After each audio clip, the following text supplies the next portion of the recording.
nol yo'qolib qoldi. Seximda nol yo'qolib qoldi. U nima o'zi? Qanaqa paydo bo'ladi deydiganlarga hozir qisqacha qilib transformator o'zidan ko'rsatib beraman. Mana transformator o'sha mahallangizdagi, butun O'zbekistondagi, Yevropadagi, O'rta Osiyoda hamma yoqda shunaqa transformator bo'ladi. Yuqori kuchlanish kiradi, past kuchlanish chiqib ketadi. Ya'ni 3 ta faza kiradi, 4 ta faza bo'lib chiqib ketadi. 4 ta emas, 4 ta sim chiqib ketadi deylik. A faza, B faza, C faza va 0. Mana shu 0. Mana shu uzilib qoladigan bo'lsa, hech qanaqa chiroqlar ham yonmaydi, rozetkalar ham ishlamaydi, telefonlar zaryadga ola olmaysiz, televizordan ko'rsatmaydi. Buni vazifasi tarmoq hosil qilish uchun xizmat qiladi.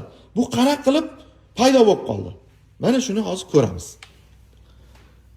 3 ta fazadan tushadi, cho'lg'an bo'lib o'raladi transformator ichida.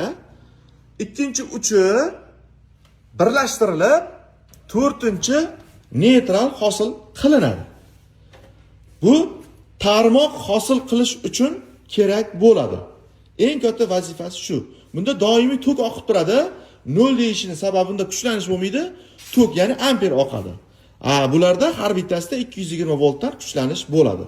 Liniyni, ya'ni 380 volt bo'ladi. Har bittasini 0 bilan oladigan bo'lsak, 220 volt bo'ladi. Siz uyingizga ham, zavodingizga ham hamma yoqqa mana shunaqa 220 volt kiradi. Agarda shu 0 uzilib qoladigan bo'lsa, hech narsani ishlata olmaysiz. Mahallangizda turgan ana 4 burchak yashik ichidagi transformator ham xuddi shunaqa tartibda ishlaydi. Buni 0 yo'qolib qoldi, 0 yo'q deydiganlarga mana shu videoni tashlab qo'ysangiz, 0 qanaqa paydo bo'lib, nima vazifa qilishini tushunib olishadi.